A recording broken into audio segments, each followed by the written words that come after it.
Olá, amigos! Hoje nós vamos tratar de lagoas de estabilização. Vamos destacar duas delas para o nosso comentário, a lagoa facultativa e a lagoa anaeróbia. Nas lagoas facultativas, o lodo de fundo, ou seja, a matéria orgânica sedimentada, esse lodo é decomposto anaerobiamente. E assim ele é convertido em gás carbônico, água, metano, entre outros compostos.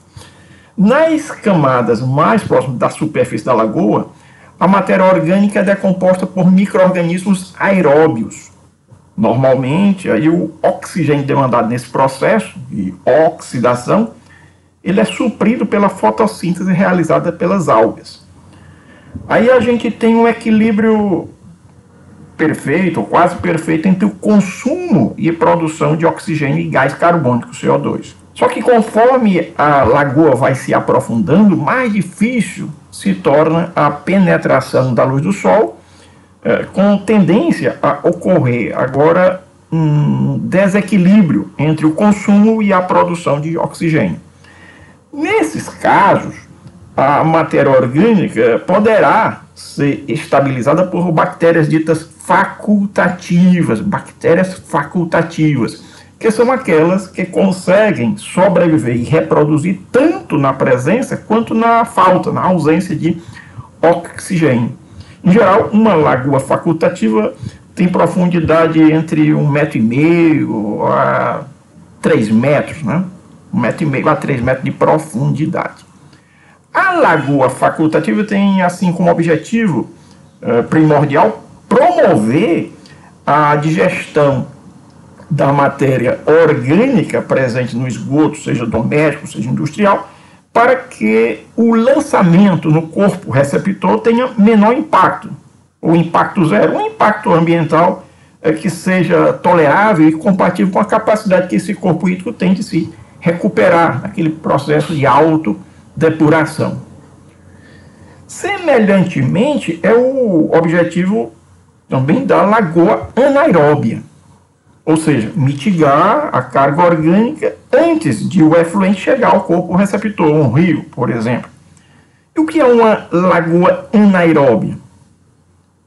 É aquela em que todo o processo de digestão da matéria orgânica ocorre na ausência de oxigênio, isto é, em ambiente anaeróbio.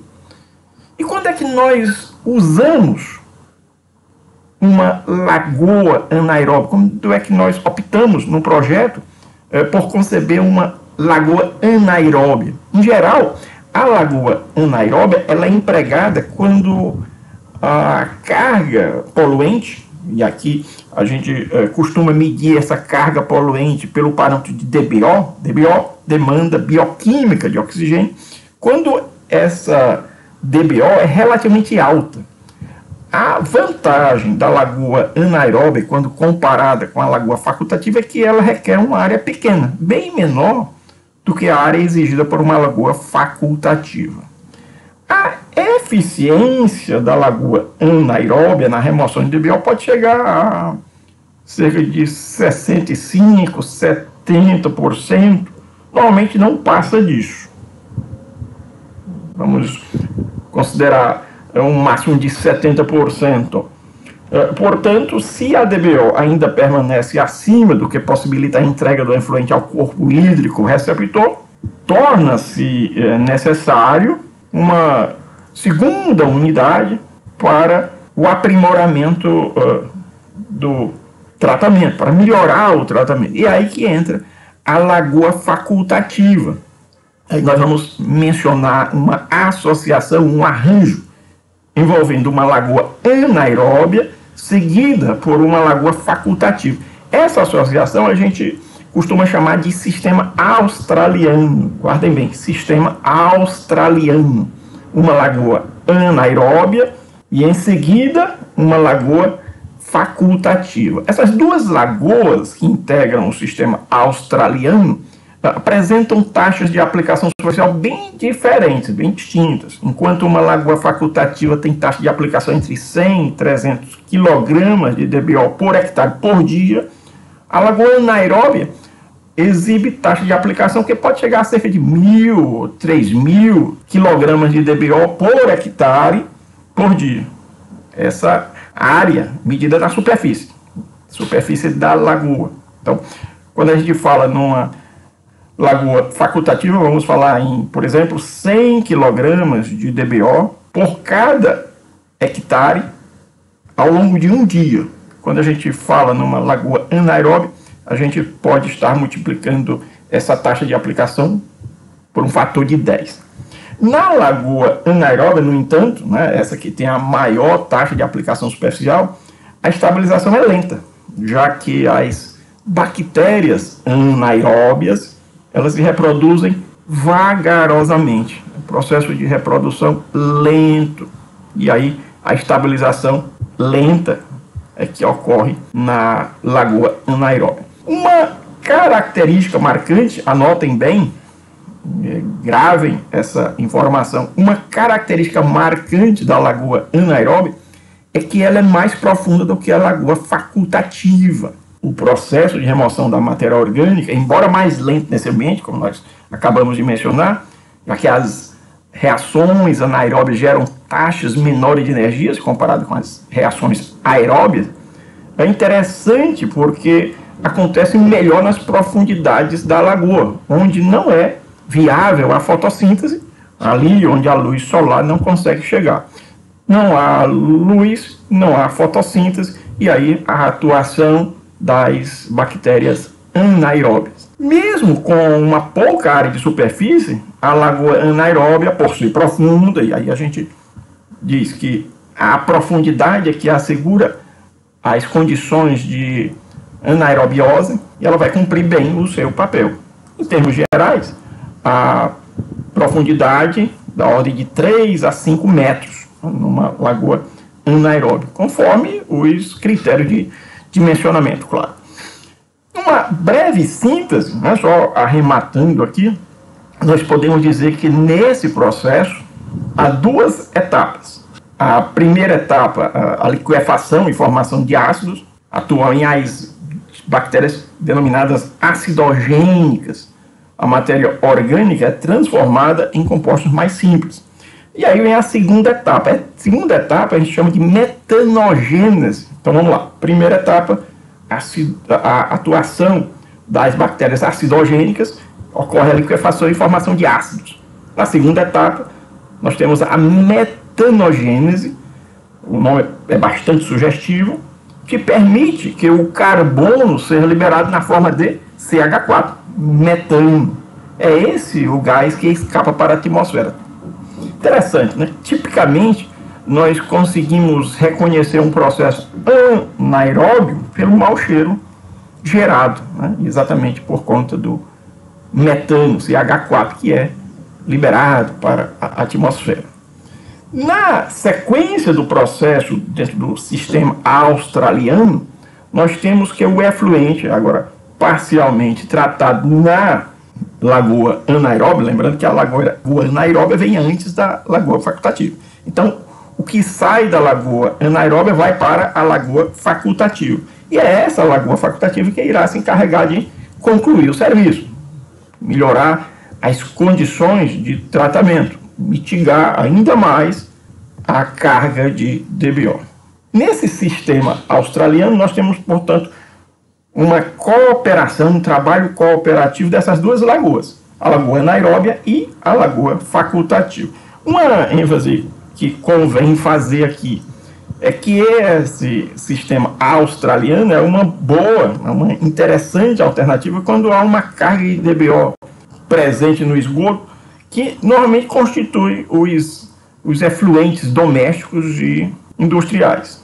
A associação, naquilo que nós denominamos de sistema australiano, passa a ser uma alternativa bastante interessante, bastante atrativa.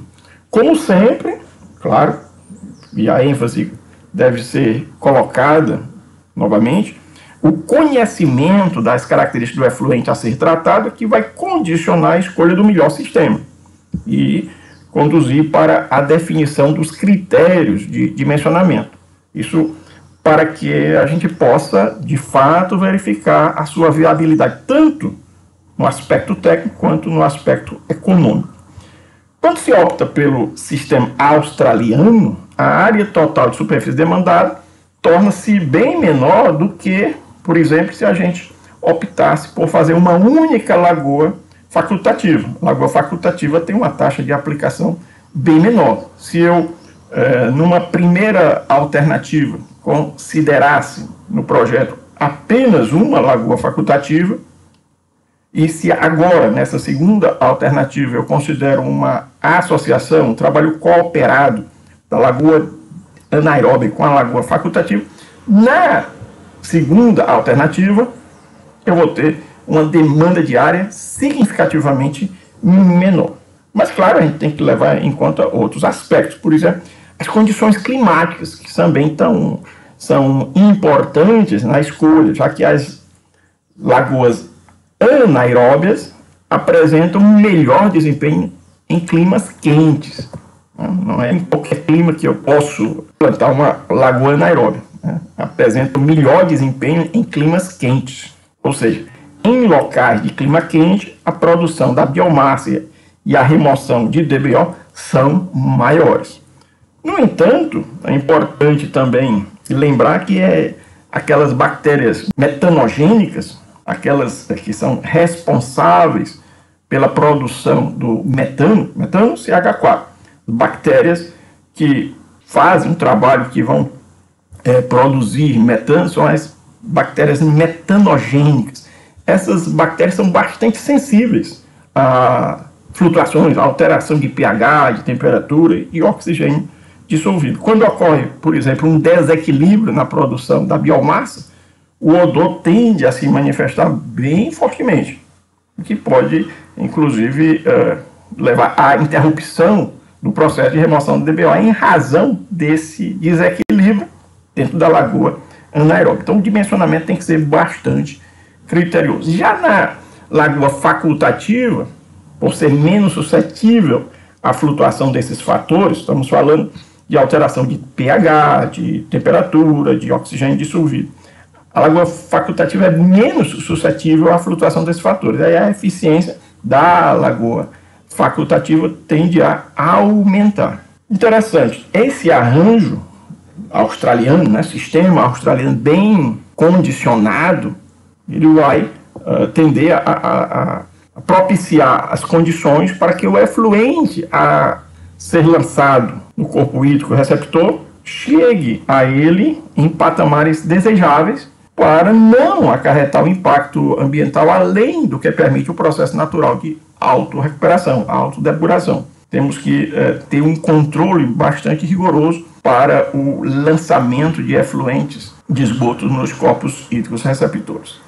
Então, basicamente é esse o comentário preliminar. E com essa discussão, com esse comentário, nós vamos impulsionar uma questão da Fundação Getúlio Vargas no recente concurso da FunSaúde. O que é que traz o enunciado dessa questão? Vamos ao enunciado. Retornando aqui para a leitura do enunciado. Na tela, eu tenho que um engenheiro foi encarregado de projetar uma estação de tratamento de esgoto composta por uma sequência de lagoa anaeróbia, seguida de lagoa facultativa, com o objetivo de tratar a DBO de um efluente. Lembrando, DBO, demanda bioquímica de oxigênio. Sabe-se que a vazão afluente à lagoa anaeróbia é de 400 metros cúbicos por dia, que a concentração de DBO 20 graus Celsius significa que com 5 dias, esse 5 remete a dias, 5 dias, a temperatura de 20 graus Celsius é de 220 miligramas por litro. Sabendo ainda que a eficiência de remoção da DBO da lagoa anaeróbia é de 50%, que a taxa de aplicação superficial da lagoa facultativa é de 100 kg DBO por hectare por dia. Sabendo tudo isso, eu quero estimar a área superficial da lagoa facultativa. O que é que nós temos que fazer aqui? Basicamente, interpretar o que a questão nos traz, né? O enunciado nos traz elementos para a compreensão plena do cenário. Eu tenho uma vazão uma vazão que ingressa aqui, chegando à Lagoa Anaeróbia, uma vazão de 400 metros cúbicos por dia, e esta carga afluente está a uma concentração de 220 miligramas por litro. Isso aqui é medido em termos de DBO, demanda bioquímica de oxigênio, 220 miligramas por litro. Acontece que eu tenho uma redução da ordem de 50% como resultado dos processos dentro da lagoa de estabilização. Consequência que eu vou ter, ingressando em seguida à lagoa facultativa, uma vazão de 400 metros cúbicos por dia, só que agora há uma concentração de DBO 50% menor, ou seja, 110 miligramas por litro. A taxa de aplicação superficial dada no enunciado da questão, isso se refere à lagoa facultativa, exatamente o que eu quero saber aqui, a área da lagoa, a área superficial da lagoa facultativa. A taxa de aplicação superficial nessa lagoa facultativa é de 100 kg de DBO por hectare dia. Eu posso, já de imediato, dizer que aqui, considerando 400 metros cúbicos por dia, a uma concentração de 110 miligramas por litro, só multiplicando, vou chegar aqui a 44 kg por dia. Essa é a carga de DBO por dia. Como faço essa operação? 400 metros cúbicos por dia vezes 110 miligramas por litro. Cada miligrama por litro corresponde a 1 grama por metro cúbico, ou seja, 10 elevado a menos 3 kg por metro cúbico. Se eu multiplico 400 vezes 110 vezes 10 a menos 3, eu vou obter aqui 44 kg, agora quilograma por dia. E aí a nossa regra de 3 que vai nos permitir a estimativa da área de superfície da lagoa de estabilização de caráter facultativo. A nossa lagoa facultativa deve ter uma área de quanto? E aí, regra de 3, como eu tenho 100 kg de DBO para uma área de 1 hectare. Então, 1 hectare de área superficial traria as condições de tratar 100 kg de DBO. Mas eu não tenho 100 kg de DBO, eu tenho 44. Então, qual é a área necessária? A área necessária vai ser, então, de 4.400 metros quadrados. Ou seja, 44% da área de 1 hectare. 1 hectare, 10 mil metros quadrados. 44% de 10 mil metros quadrados, 4.400 metros quadrados. Retornando aqui ao enunciado da questão, nós vamos identificar a alternativa correta na letra E. A letra E nos traz a resposta correta, 4.400. É isso, pessoal. Por hoje é só. Forte abraço. Até o nosso próximo vídeo.